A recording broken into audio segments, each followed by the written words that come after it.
自己呢，就是什么样的机缘下，这个认识佛法和遇见这个佛法呢？当然，我们这个从佛法的角度来讲的话呢，这个肯定和生生世世的因缘是有关系的。比如说，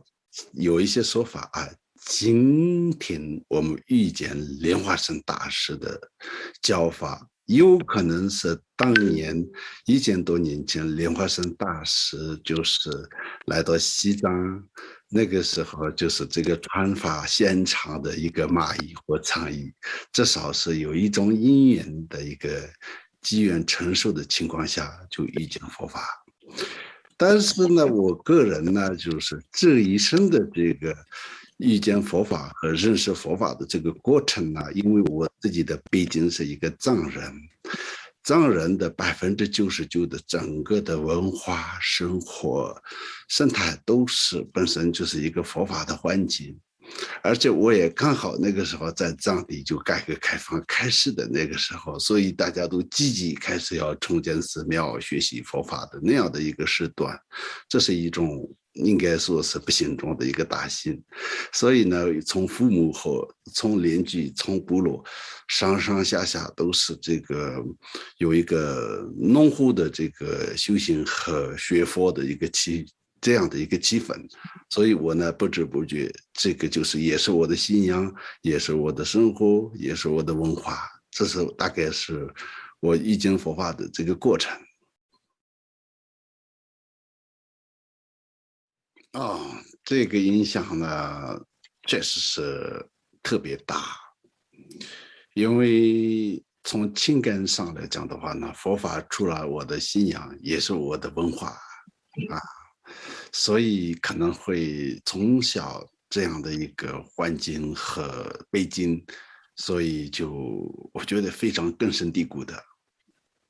尤其是我刚到台湾，我当时写这个走向世界的什么西藏木桶的时候，西夏木桶，对，一开始我分享我的故事给同学啊这些师姐们的时候，其实我真的认为我所经历的都是很一般的一个人的经历而已，明白吗？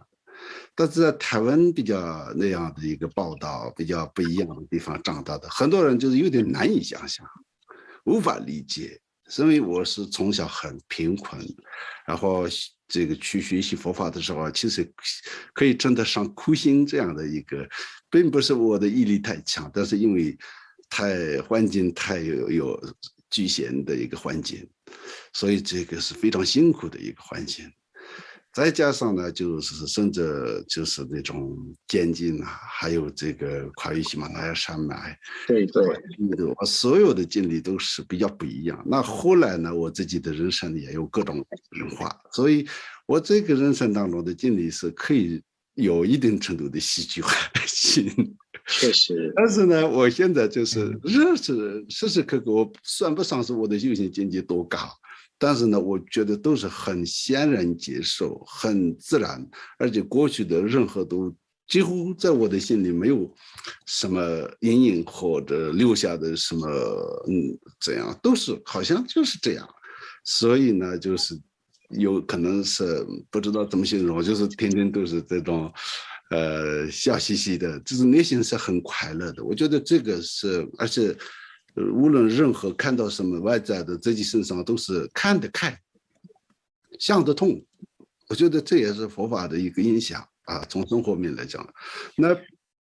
扮演什么样的角色呢？我本身呢有一个认知是，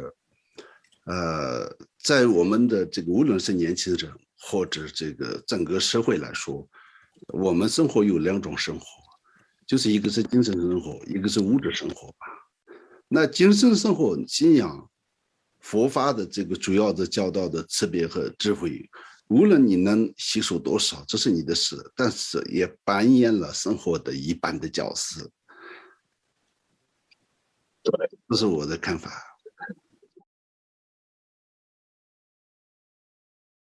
这个问题呢，特别特别大，所以我觉得我很难说是某一个东西就是让我就是彻底就是好像这个巧心什么这样的一个豁然大悟说不上是这样的。但是呢，从我的角度来说的话呢，就是有2个著作我就是经常呢，就是应该说是我时时刻刻能够想到或者能够，无论是新著作，无论是什么样的状态就是这个无论是想到从哪里，第1篇、第2篇、哪一个章节都不重要，就是给我很多力量和鼓励的有2个，一个是《如菩萨行论》，另外一个就是《法界宝藏论》。法界。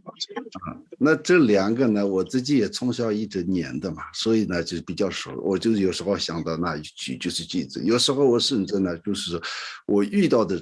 那个场景和那个情况的时候，就是能够关联到它的相关的一个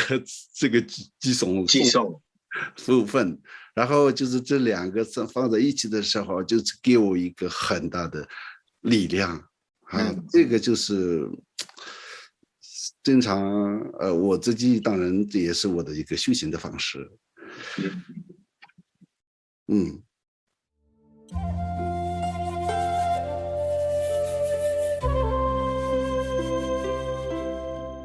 Namo